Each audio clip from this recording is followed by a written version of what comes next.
अस्सलामुअलैकुम।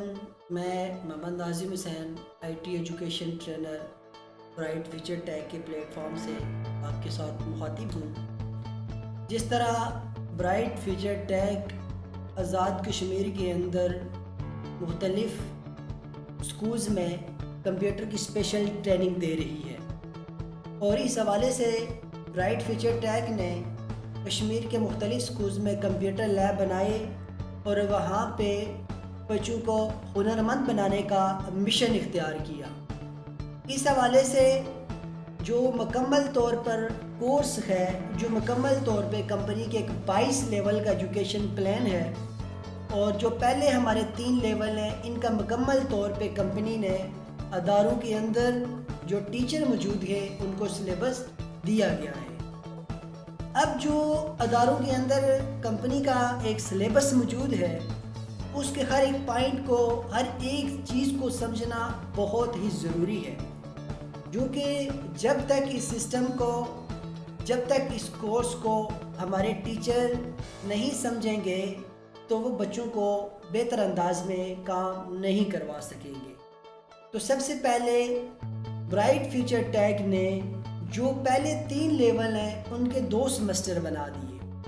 पहला जो सेमेस्टर है वो तकरीबन 5 मंथ पे डिपेंड है, और जो दूसरा सेमेस्टर है वो भी 5 मंथ की उसकी टाइम पीरियड है, यानी 5-5 मंथ के 2 सेमेस्टर बनाए।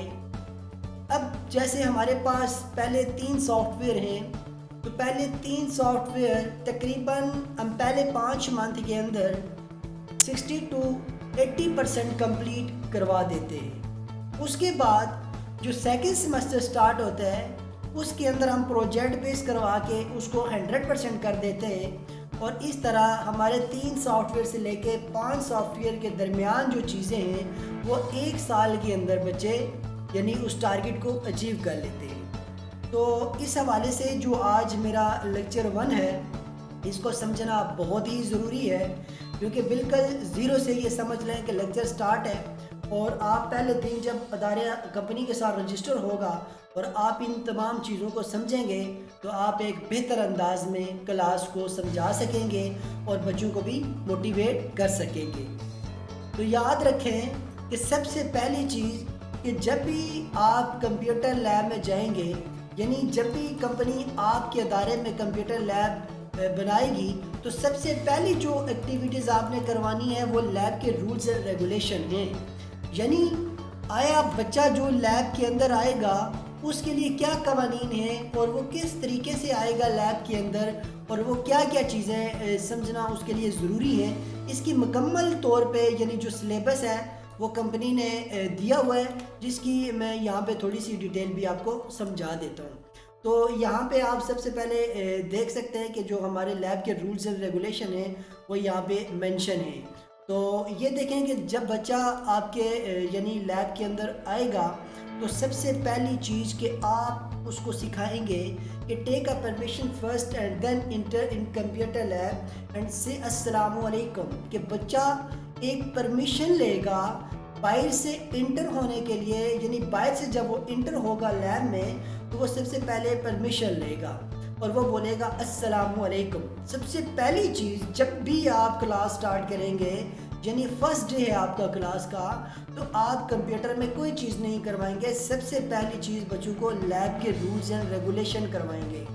जब बच्चे ने ये वाला पॉइंट सीख लिया तो सेकंड पॉइंट आप इसको करवाएंगे कि don't touch any part of computer without permission, कि वो किसी भी चीज़ को हाथ न लगाए जब तक टीचर उसकी परमिशन नहीं देती। यानी सपोज करें बच्चा आपसे सवाल करेगा कि मैम हम क्यों आपकी परमिशन के बगैर कंप्यूटर को टच नहीं कर सकते, तो आप इस पे जवाब देंगे कि अगर बच्चों कंप्यूटर में कहीं शॉर्ट सर्किट हो और उसकी वजह से आपको करंट लग सकता है, आपको नुकसान हो सकता है, तो हम नहीं चाहते कि आपको नुकसान हो और इस वजह से आपको परेशानी का सामना करना पड़े। तो जब तक मैं चीज़ों को अच्छे तरीके से चेक नहीं कर लेती तब तक आप किसी भी चीज़ को हाथ नहीं लगाएंगे। अब जो कि छोटे छोटे बच्चे होंगे तो वो इस चीज़ को अच्छे तरीके से समझ लेंगे कि आया मैम हमें किस चीज़ की तरफ मना कर रही है। सेकंड यानी थर्ड जो हमारा है उसके अंदर शामिल है कि डोंट फूड और ड्रिंक इन कंप्यूटर लैब, कि आप कंप्यूटर लैब में खाने पीने की चीज़ें नहीं इस्तेमाल करेंगे या नहीं लेके आएंगे। अब फिर सवाल करेंगे बच्चे कि आया मैम हम कंप्यूटर में लैब के अंदर खाने पीने की चीज़ें क्यों नहीं ला सकते, तो आप उसके अंदर फिर उनको बताएंगी कि बच्चों अगर आप खाने पीने की चीज़ें लैब के अंदर लेके आते हैं, अगर आप पानी साथ लेके आते हैं और वही पानी किसी कंप्यूटर के ऊपर गिर जाता है तो जिससे यहाँ पे आग लग सकती है, करंट जनरेट होगा और ऐसी सूरत हाल के अंदर हमारा लैब जो होगा वो नुकसान पे चला जाएगा, कंप्यूटर जल जाएंगे। तो क्या आप चाहते हैं कि आपके कंप्यूटर जलें? तो बच्चे इस पे फिर जवाब देंगे कि नहीं मैम, हम नहीं चाहते कि हमारे जो कंप्यूटर लैब है इसके अंदर जो कंप्यूटर मौजूद हैं वो जले। तो अब तीसरा मैसेज भी बच्चे को मिल गया कि हाँ मुझे लैब के अंदर किन चीज़ों का ख्याल रखना है। फिर चौथी चीज़ कि से थैंक यू एंड अल्लाह हाफिज़ आफ्टर लिविंग दी कंप्यूटर लैब, कि बच्चे जब लैब से निकलेंगे और निकलते हुए वो अल्लाह हाफिज़ कहेंगे। ये 4 रूल्स आप बच्चों को अच्छे तरीके से करवाएंगे तो इस सूरत हाल के अंदर बच्चों को एक अच्छा मैसेज जाएगा कि आया लैब के अंदर आने जाने के हमारे क्या कवानीन हैं। फिर आप इनको एक पेपर के ऊपर भी वर्क करवा सकते हैं कि आप एक शीट लें और शीट में बाकायदा तौर पे क्या करें कि वो यानी एक तरफ फर्स्ट रूल लिखें, फिर दूसरी तरफ सेकंड रूल, फिर एक और पेपर लें, फिर उसके फ्रंट साइड पे और बैक साइड पे ऐसे रूल्स बनाएं और बच्चों से इस पे एक्टिविटीज़ करवाएं।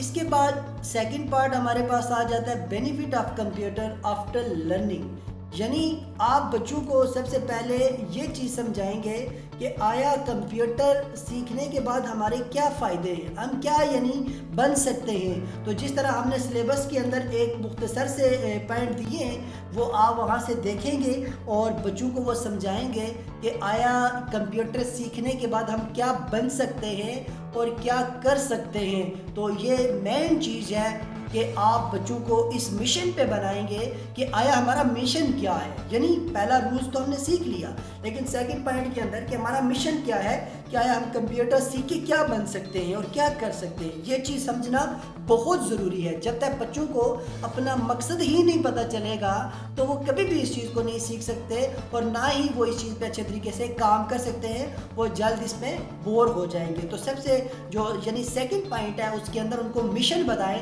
कि आया आपका क्या मिशन है। कुछ पॉइंट हमने सिलेबस के अंदर लिखे हैं जो आपको हम पहले ही प्रोवाइड कर चुके हैं, तो आप मज़ीद जो यानी इसके अंदर भी एडिशन कर सकते हैं। अच्छा, इसके बाद जो हमारे पास थर्ड पार्ट आता है वो है इंट्रोडक्शन ऑफ कंप्यूटर, यानी कंप्यूटर के बारे में आप बच्चों को ये एक टीचर को हम कोर्स भी दे रहे हैं और बाकायदा यानी ये एक टीचर के पास होमवर्क होगा, वो इस पर ख़ुद भी सर्च करेंगी और जो हमने सिलेबस के अंदर दिया वो उसमें से भी चीज़ें करवा सकती हैं। देखें तीसरे पॉइंट के अंदर बाकायदा हम ये बता रहे हैं कि आया कंप्यूटर जिस पे हम काम कर रहे हैं वो कब बना, वो किस तरह बना, उसका यानी आपने एक तारफ़ करवाना है, उसका इंट्रो करवाना है। जब बच्चा इस चीज़ को समझेगा तभी जाके वो चीज़ें अच्छे तरीके से परफॉर्म कर पाएगा। जब तक उस चीज़ को अच्छे तरीके से नहीं समझेगा तो वो कभी भी परफॉर्म नहीं कर पाएगा। अब देखें आपके पास पहली जब क्लास आई तो आपने 3 चीज़ें उनको अच्छे तरीके से समझा दी। सबसे पहली चीज़ कि लैब के क्या रूल्स एंड रेगुलेशन है, दूसरी चीज़ कि आया हमारे कंप्यूटर पे सीखने का क्या फ़ायदा है और क्या मकसद है और हमारी मंजिल क्या है और हमारा मिशन क्या है, तीसरी चीज़ कि हम जिस चीज़ पे काम करेंगे, जिस मशीन पे काम करेंगे, इसको समझना बहुत ज़रूरी है कि ये कब बनी, कैसे बनी और इसको यानी ये इसके अंदर जो चीज़ें इस्तेमाल हुई हैं इसका क्या क्या नाम है। जिस तरह कंप्यूटर के 6 मेन पार्ट हैं तो वो मुकम्मल तौर पे आप इनको बताएंगे कि कंप्यूटर के मेन 6 पार्ट हैं। जैसे हमारे पास सबसे पहले CPU आ जाता है, फिर मोनीटर आ जाता है, फिर कीबोर्ड, फिर माउस आ जाता है, फिर इसके अलावा यानी आप प्रिंटर भी इस्तेमाल कर सकते हैं और स्पीकर। तो ये सारी चीज़ें आप उनको बताएंगी। अच्छा, तो उसके बाद 4th नंबर पे जो हमारी एक्टिविटी है जिसको एक्टिविटीज़ 2 का नाम दिया हमने, इसके अंदर देखें कि student create a presentation for lab rules and regulation, यानी सबसे पहली चीज़ कि जब पहली 3 चीज़ें बच्चों ने सीख ली, यानी पहली 3 चीज़ें जब बच्चे सीख लेंगे तो हर एक बच्चा स्टेज पे जाएगा और स्टेज पे जाके जो लैब के 4 रूल्स मैंने लिख के आपको दिए हैं वो वहाँ पे बताएगा। वो आप उर्दू में भी उनसे ले सकती हैं और इंग्लिश में भी ले सकती हैं। अगर आप इंग्लिश में उनसे काम करवाती हैं तो याद रखें कि ये जो वर्ड्स लिखे हैं ये रट्टा नहीं होने चाहिए, ये बच्चे का कंसेप्ट क्लियर होना चाहिए और वो खुद से वो बात कर सके और वो खुद से उसको एक्सप्लेन कर सके। अगर उर्दू में करना चाह रहा है बच्चा तो आप उसको इस तरीके से समझाएं कि वो स्टेज में जाके उर्दू में भी वो जो कंप्यूटर लैब के रूल्स हैं वो समझा सके। तो इस चीज़ पे ये होगा कि बच्चों के अंदर एक कॉन्फिडेंस लेवल पैदा होगा और वो एक अच्छे तरीके से क्या करेंगे कि बच्चे यानी स्टेज पे जाके परफॉर्म करना स्टार्ट कर देंगे। उसके बाद हमारे पास आ जाता है जी पार्ट्स ऑफ कंप्यूटर। तो पार्ट्स ऑफ कंप्यूटर का मैंने पहले भी बता दिया कि आप इनको लाजमी बताएंगे कि जिस मशीन पे हम काम कर रहे हैं उसके कितने पार्ट्स हैं। सीपीयू का फुल फॉर्म क्या है जी? Central processing unit. तो इस तरीके से हर एक पॉइंट यानी कीबोर्ड का आप बताएंगे, फिर माउस के बारे में आप इनको समझाएंगे, मॉनिटर के बारे में समझाएंगे और स्पीकर और प्रिंटर के बारे में आप समझाएंगे और बाकायदा बताएंगे कि इनपुट कौन सी डिवाइस है और आउटपुट कौन सी डिवाइस है। जो कि जैसे हम कीबोर्ड से कोई भी डेटा लिखते हैं तो ये हमारी इनपुट डिवाइस हो जाती है और मॉनिटर से जब हम देख रहे होते हैं चीज़ें तो जो डिस्प्ले करके हमें दिखा देती है वो आउटपुट डिवाइस हो जाती है। तो आप इनका कंसेप्ट भी क्लियर करवाएंगी कि आप इनपुट डिवाइस कौन सी यूज़ कर रहे हैं और आउटपुट डिवाइस कौन सी यूज़ कर रहे हैं और कीबोर्ड के कितने बटन हैं और किस बटन का क्या क्या काम है मुकम्मल तौर पे इन बच्चों को समझाएंगे। यानी एक एक पार्ट्स जो यानी शामिल हैं उनकी मुकम्मल तौर पे डिटेल भी बताएं। यानी जैसे हमारे कीबोर्ड है तो कीबोर्ड के हर एक बटन का नाम आना चाहिए जी। शिफ्ट की कौन सी है, कैप्स लॉक कौन सा है, अल्फ़ाबेट कीज़ कौन सी हैं, नंबर कीज़ कौन सी हैं, स्पेशल कीज़ कौन सी हैं, ये हर एक बच्चे को इसका नाम आना चाहिए और फिर उसका फंक्शन भी आना चाहिए। जैसे सिलेक्ट करने के लिए ऑल सिलेक्शन के लिए कंट्रोल ए का बटन यूज़ करते हैं और कॉपी करने के लिए कंट्रोल सी को यूज़ करते हैं। तो इस तरीके से आप बच्चों को यानी एक एक चीज़ क्लियर करवाएंगे। फिर उसके बाद माउस आ जाता है तो फिर जैसे माउस के 3 बटन हैं, एक को राइट बटन कहते हैं, एक को लेफ्ट बटन कहते हैं और जो मिड वाला बटन होता है उसको स्क्रॉल कहा जाता है। तो राइट बटन का क्या काम है? किसी भी मेन्यू को डिस्प्ले करना, किसी भी फंक्शन को डिस्प्ले करके दिखाना, जहाँ से हमें कोई भी जो चीज़ सर्च करनी है उसको सर्च कर सकते हैं। और लेफ्ट बटन का काम डिस्प्ले करके उस फाइल को हमारे सामने लेके आना, उसको ओपन करने का काम करता है। और स्क्रॉल यानी स्क्रॉलिंग, जिस तरह मोबाइल में स्क्रॉलिंग करते हैं इसी तरीके से जो स्क्रॉल वाला बटन है उसे हम क्या कर सकते हैं? स्क्रॉलिंग कर सकते हैं। फिर उसके बाद हमारे पास मॉनिटर आ जाता है। तो मॉनिटर देखें कि जो स्क्रीन है यानी जो पूरी स्क्रीन डिस्प्ले दे रही होती है उसको हम डेस्कटॉप का नाम देते हैं। तो इस तरीके से हर एक पार्ट की मुकम्मल तौर पे आप उनको डिटेल समझाएंगे। उसके बाद हमारे पास आ जाता है जी कंप्यूटर को शट डाउन करना। तो सबसे पहली चीज़ कि जब आपने पहले बच्चों से काम करवाना स्टार्ट किया तो लैब के रूल्स बताए, फिर जो है ना कंप्यूटर के बेनिफिट बताए, फिर कंप्यूटर को इंट्रो बताया और उनसे इंट्रो का बाकायदा तौर पे टेस्ट लिया। फिर उसके बाद प्रेजेंटेशन दी गई लैब के रूल्स एंड रेगुलेशन के हवाले से।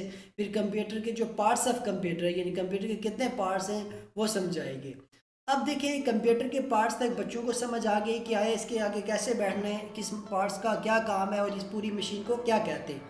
अब उसके बाद आ जाता है जी हमारे पास कंप्यूटर को शट डाउन करना और ऑन करना। यानी सबसे पहली चीज़, अब बच्चे कंप्यूटर के आगे बैठ गए हैं तो उसके बाद हम क्या समझाएंगे उनको कि आया आप कंप्यूटर के आगे कैसे बैठेंगे और बैठने के बाद उसको ऑन कैसे करेंगे और शट डाउन कैसे करेंगे। तो याद रखें कि कंप्यूटर शट डाउन करने के लिए आप उनको बताएंगे कि टास्क बार के एंड पे जो हमारे पास क्या मौजूद है, लाइन मौजूद है, इसको लास्ट पे जो वर्ड है उसको स्टार्ट मेन्यू कहते हैं। यहाँ पे स्टार्ट मेन्यू का ऑप्शन विंडो 10 का अलग है और वहाँ पे जो दिया गया वो विंडो 7 का अलग है। अब यहाँ पे जैसे ही बच्चे स्टार्ट मेन्यू पे क्लिक करेंगे पावर का बटन आ जाएगा और इस पे क्लिक करने के बाद 3 ऑप्शन आ जाएंगे और विंडो 7 में 5 भी हो सकते हैं, 4 भी हो सकते हैं, जिसमें सबसे पहली चीज़ यानी शट डाउन कि आया अगर हम कंप्यूटर को शट डाउन करना चाहते हैं तो यहाँ से शट डाउन कर सकते हैं और हमारा जो कंप्यूटर है वो क्या हो जाएगा? ऑफ हो जाएगा। उसके बाद हम रीस्टार्ट कर सकते हैं। रीस्टार्ट से क्या होगा कि आया हमारा कंप्यूटर स्लो चल रहा है या कंप्यूटर के अंदर हम चाहते हैं कि ये बिल्कुल यानी एक स्लिपिंग की हालत में है और हम रीस्टार्ट करेंगे तो इसके जितने भी पार्ट्स हैं बैक के अंदर जितनी भी वर्किंग होती है वो बंद होके कंप्यूटर दोबारा ऑफ होके फिर ऑन हो जाता है और बिल्कुल रेडी हालत में हो जाता है कि अब आप इसमें काम कर सकते हैं। तो यहाँ पे तीसरी जो चीज़ आ रही है वो स्लिप पे हम करेंगे तो हमारी जो स्क्रीन है वो क्या हो जाएगी, ऑफ हो जाएगी। तो इस तरीके से यानी 3 पॉइंट यहाँ विंडो 10 के अंदर मौजूद हैं और विंडो 7 के अंदर मज़ीद भी ऑप्शन मौजूद है जो आप वहाँ से जाके चेक कर सकते हैं। उसके बाद रीस्टार्ट का फंक्शन भी हो गया। नेक्स्ट आपने क्या करना है, all computer parts attach to each other through cable connection, यानी हमने जो कंप्यूटर के साथ जितनी केबल लगती हैं वो बाकायदा तौर पे बच्चों को क्या करवाना है, एक प्रैक्टिकल करवाना है जिसमें हर एक क्लास का बच्चा यानी क्लास 1 से लेके क्लास मैट्रिक तक तमाम बच्चे कंप्यूटर की तमाम केबल खुद लगा सकें और ख़ुद ऑन कर सकें। यानी जिस बच्चे के पास घर में कंप्यूटर है या वो बाहर से लेके आता है, मार्केट से वो परचेज़ करके लेके आता है, तो उसको किसी को भी बताने की ज़रूरत ना पड़े, वो ख़ुद ही क्या कर सके, वो यानी केबल लगा सके। तो आप बताएंगे उनको कि कंप्यूटर में सबसे पहले एक सीपीयू में यानी जो सीपीयू है उसके अंदर एक पावर केबल लगती है और एक जो पावर केबल है वो किसके साथ लगती है, वो हमारी पावर केबल मॉनिटर के साथ लगती है। और जो सीपीयू की पावर केबल है ये हम बोर्ड में लगाएंगे यानी जहाँ पे हमारा स्विच है उसके साथ अटैच करेंगे जहाँ से करंट आएगा। और दूसरा जो मॉनिटर है उसकी भी पावर केबल कहाँ पे लगाएंगे, वो स्विच के साथ लगाएंगे। अब दोनों स्विच ऑन करेंगे। अब देखिए मॉनिटर भी हमारा ऑन हो चुका है और हमारा डेस्कटॉप भी यानी वो जो सीपीयू है वो भी ऑन है। अब इन दोनों के दरमियान हमने कनेक्शन करवाना है, उसके लिए VGA केबल यूज़ करेंगे जो डिस्प्ले करेगी यानी जो सीपीयू के अंदर जितनी भी वर्किंग है उसको क्या करेगी, वो मॉनिटर के अंदर डिस्प्ले कर देगी। तो इस तरीके से क्या हो जाएगा, यानी हमारा जो कंप्यूटर है वो ऑन हो जाएगा। फिर आप USB केबल यानी जो हमारी कीबोर्ड की केबल होती है उसको USB केबल भी कहते हैं, वो भी लगाएंगे। फिर माउस की केबल भी लगाएंगे और प्रिंटर की भी और स्पीकर की भी लगा सकते हैं। तो इस तरीके से आप क्या करेंगे, ये सारी जो केबल्स हैं ये लगा के क्या कर सकते हैं, उसको ऑन कर सकते हैं और इस तरीके से हमारा जो कंप्यूटर होगा वो क्या हो जाएगा, रेडी हो जाएगा। तो ये जो चीज़ें इस तरह यानी हम बच्चे से काम कंप्यूटर पे करने से पहले ही चीज़ें क्लियर कर लें। लास्ट जो हमारे पास आ रहा है वो है एक्टिविटीज़। हमारे पास आ जाती है activities 3 parts of computer. Activity जो यानी हमारे पास है उसके पार्ट्स ऑफ कंप्यूटर की जो एक्टिविटीज़ करवानी है वो कैसे करवानी है, जो मुकम्मल तौर पे हम सिलेबस आपको प्रोवाइड कर चुके हैं। तो इसके अंदर मैं आपको यहाँ पे थोड़ी सी मज़ीद भी डिटेल बता देता हूँ कि आपने उसकी एक्टिविटीज़ कैसे करवानी है। तो ये देखें यहाँ पे उर्दू में बाकायदा हमने आपको सिलेबस में दिया हुआ है कि एक टेबल में कंप्यूटर के सब पार्ट्स रखे जाएँ, फिर 6 स्टूडेंट्स का ग्रुप बनाया जाए। यानी आप सबसे पहले क्या करेंगे, एक टेबल लेंगे और एक टेबल लेने के बाद क्या करेंगे, उसके सामने कंप्यूटर के 6 पार्ट रखेंगे। जैसे आपने सबसे पहले सीपीयू रख लिया, मॉनिटर, कीबोर्ड, माउस, प्रिंटर और स्पीकर, ये 6 पार्ट आपने एक टेबल पे रख दिए। जब आपने मेन 6 पार्ट कंप्यूटर पे रख दिए तो याद रखें कि एक बच्चे पेज लें और पेज के ऊपर क्या लिखें, I am a CPU, I am a monitor, I am a keyboard, I am a printer, I am a speaker. हर एक बच्चा हर एक पार्ट के आगे खड़ा हो और आप बाकायदा तौर पे सामने से वीडियो शूट करें और बच्चे उस पर बताएं कि आई एम अ सीपीयू। उनको पता होना चाहिए कि हमारे सामने सीपीयू रखा है, हमारे सामने कीबोर्ड रखा है। इसी तरीके से जब ये आप एक्टिविटीज़ करवाएं तो फिर क्या करें, बच्चों से टेस्ट लें, रेंडमली बच्चों से टेस्ट लें। कैसे लें कि उनको जो आप एक पेज पे लिख के दे रही हैं कि आई am a CPU, I am a monitor, I am a keyboard, तो आप छोटी क्लासेस के अंदर यानी क्लास 1 से लेके क्लास 3 तक ये काम करवाएं कि एक बच्चे को दे दिया आई एम अ सीपीयू, अब सारे पार्ट्स रखे हुए हैं और उसको बोलें कि आप अपने जो इसके ऊपर जो चीज़ लिखी हुई है इस पे क्या लिखा है, तो बच्चा वापस आपको रिस्पांस देगा कि इस पे लिखा आई एम अ सीपीयू। तो आप उनको बोलें कि अब जाएं जहाँ पे सीपीयू मौजूद है आप उसके सामने खड़े हो जाएं। तो इस तरीके से हर एक बच्चा खुद इस चीज़ को जजमेंट कर लेगा कि आया कौन सा पार्ट क्या है और उसका क्या नाम है। तो इस तरीके से आप क्या कर सकते हैं, एक अच्छी एक्टिविटीज़ करवा सकते हैं। ये ज़रूरी नहीं कि ये एक्टिविटी लैब के अंदर ही मौजूद हो, आप बाहर किसी भी जगह ये सारे पार्ट्स रख के वहाँ पे भी करवा सकते हैं। तो तो इस तरीके से जो एक्टिविटीज़ होगी वो बहुत अच्छी हो जाएगी और छोटे बच्चों को खास करके नर्सरी प्रेप 1, 2 और 3 क्लास तक जो पार्ट्स हैं वो फिर कभी भी नहीं भूलेंगे, वो अच्छे तरीके से कंप्यूटर के पार्ट्स को समझ पाएंगे। तो ये मेन चीज़ करवाना बहुत ही ज़रूरी है। लास्ट पे हमारे पास आ जाता है जी desktop. What is desktop? Desktop क्या है? तो याद रखें कि डेस्कटॉप जो हमारी ये स्क्रीन होती है, ये जो पूरी स्क्रीन है, इसको डेस्कटॉप का नाम दिया जाता है। यानी जिस पे तमाम आइकन मौजूद होते हैं उस स्क्रीन को क्या कहते हैं? डेस्कटॉप कहते हैं। तो ये कंसेप्ट बच्चों को लाजमी क्लियर करवाएं। टास्क बार, उसके बाद आ जाता है जी टास्क बार। तो ये जो लाइन जा रही है जिसके ऊपर टाइम टेबल मौजूद है, जिस पे ये वेदर मौजूद है, जिस पे मुख्तलिफ आइकन मौजूद हैं, इस लाइन पूरी लाइन को क्या कहते हैं जी? टास्क बार का नाम दिया जाता है। उसके बाद आइकन्स। तो आइकन बेसिकली ये जो हमें छोटी छोटी एक पिक्चर्स नज़र आ रही हैं, जिसके जैसे हमारा पीसी आ जाता है, दिस पीसी लिखा हुआ है, जिसके बाद हमारे पास ये इंटरनेट आ जाता है, कंट्रोल पैनल आ जाता है। ये जो आइकन्स होते हैं यानी ये स्पेशल किस्म के आइकन होते हैं, जैसे रिसाइकल बिन है तो इनको आइकन का नाम दिया जाता है। जैसे ये हमारे पास आइकन मौजूद है रिसाइकल का, तो ये जो रिसाइकल का आइकन मौजूद है, आप इसको गौर से देखें कि ये जो आइकन है ये बेसिकली इसकी जो शक्ल है ये किस चीज़ को रिप्रेजेंट कर रही है? इसकी शक्ल हमारे पास जो रिप्रेजेंट कर रही है वो एक यानी डस्टबिन को रिप्रेजेंट कर रही है। तो डस्टबिन में हम क्या चीज़ें डालते हैं? कूड़ा डालते हैं, वो चीज़ें डालते हैं जो हमारे काम की नहीं होती। तो इसी तरीके से हम क्या कर सकते हैं कि कंप्यूटर में जब भी कोई चीज़ डिलीट करेंगे तो वो डिलीट होने से पहले कहाँ पे चली जाएगी? रिसाइकल बिन में चली जाएगी। और जब चीज़ रिसाइकल बिन में चली जाएगी तो फिर हमारे पास मज़ीद ऑप्शन होगा कि हम वहाँ से भी चीज़ें डिलीट कर सकते हैं। यानी कोई भी चीज़ जब भी हम कंप्यूटर में डिलीट करते हैं, कोई भी फोल्डर, कोई भी डेटा, तो वो सबसे पहले डायरेक्ट डिलीट नहीं होता, वो रिसाइकल बिन में चला जाता है, वहाँ पे भी सेव मौजूद होता है। और जब आप वहाँ से डिलीट करते हैं तो फिर परमानेंट क्या हो जाता है? चीज़ें वहाँ से डिलीट हो जाती हैं। तो इस तरह ये जो आइकन है ये बेसिकली अपनी अपनी फंक्शनैलिटीज़ को रिप्रेजेंट कर रहे हैं कि हमारा क्या फंक्शन है और इससे हम क्या क्या काम कर सकते हैं। उसके बाद देखिए जी computer time and date setting.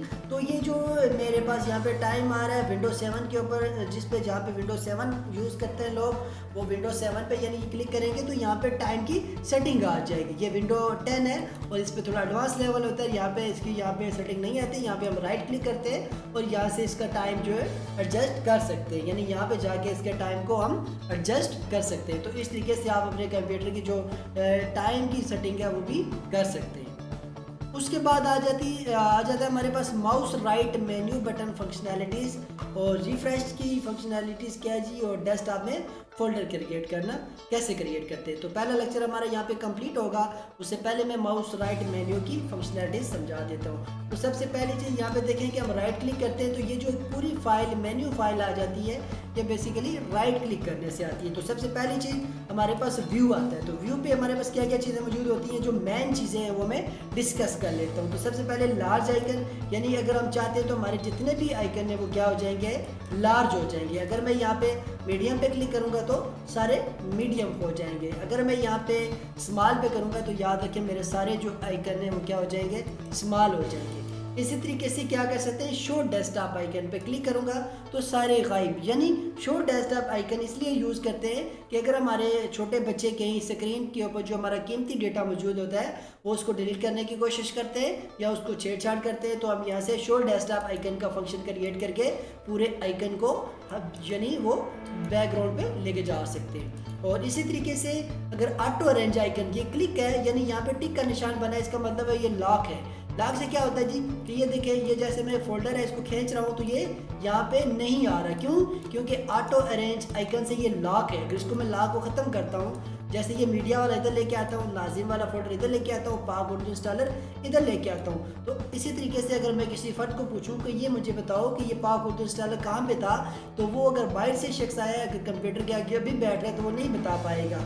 तो इस तरीके से अगर आपकी स्क्रीन पर जो आइकन मौजूद हैं वो बच्चे ख़राब कर देते हैं और आप समझते हैं कि आपने वो तरतीब से बनाए हुए थे, तो आप राइट क्लिक करके आप क्या कर सकते हैं? ऑटो अरेंज पे करेंगे और जो चीज़ जहाँ थी वहाँ पे वापस चली जाएगी। उसके बाद हमारे पास रिफ्रेश आता है। तो रिफ्रेश से क्या आता है जी, कंप्यूटर बिल्कुल जो स्लो वर्किंग करता है या बैकग्राउंड में कहीं ना कहीं वर्किंग चल रही होती है उसको बंद करके एक्टिव हो जाता है और तैयार हो जाता है कि मेरा यूज़र मुझे कोई काम देने लगा है। तो इसी तरीके से आप न्यू पे जाएँ और यहाँ पे फोल्डर क्रिएट कर सकते हैं। जैसे मैं यहाँ पे नाज़िम के नाम का फोल्डर बना लेता हूँ। तो ये देखें मैंने यहाँ पे क्या कर दिया, फोल्डर क्रिएट कर दिया, डेस्कटॉप के ऊपर मैंने फोल्डर क्रिएट कर दिया। अब देखिए मैं राइट क्लिक करता हूँ और यहाँ से मैं रीनेम पे चला जाता हूँ और यहाँ से मैं जैसे इस फोल्डर का नेम चेंज करना चाहता हूँ तो मैं यहाँ से क्या कर सकता हूँ, इसका नाम भी चेंज कर सकता हूँ। तो ये जैसे ही मैंने नाम चेंज किया तो याद रखें कि आपके कंप्यूटर पे अगर आपने एक ही जगह दो फाइलें सेव कर रहे हैं और दो फाइल जो हैं उनका एक ही नाम है तो वो क्या कह रहा है जी, कंफर्म फोल्डर रिप्लेस।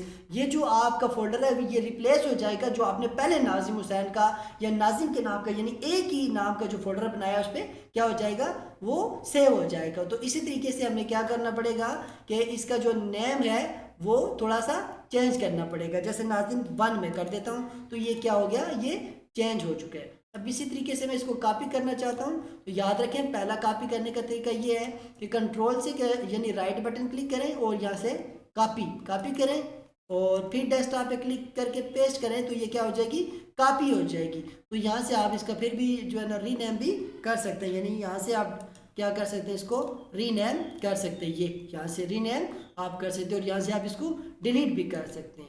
और दूसरा तरीका ये है कि आप कंप्यूटर की मदद से यानी कीबोर्ड की मदद से आप कंट्रोल सी करेंगे और फिर डेस्कटॉप पे कंट्रोल वी करेंगे तो आपकी क्या हो जाएगी, मज़ीद कॉपी होती जाएंगी, आप जितनी फोल्डर की कॉपी कर सकते हैं। तो ये जो हमारा फर्स्ट लेक्चर था इसके अंदर यानी ये तमाम चीज़ें जो थी ये मैंने एक्सप्लेन की हैं। और इसके अलावा भी अगर किसी को कोई समझ नहीं आई है तो जब हमारी स्पेशल टीम विज़िट करती है इदारों के अंदर तो आप वहाँ से क्या कर सकते हैं, चीज़ें उनसे डिस्कस कर सकते हैं। इसके अलावा अगर किसी को कोई समझ नहीं आती तो आप लोग फिर मुझसे कांटेक्ट कर सकते हैं और फिर मैं इस पर मज़ीद भी आपको ट्रेनिंग दे सकता हूँ।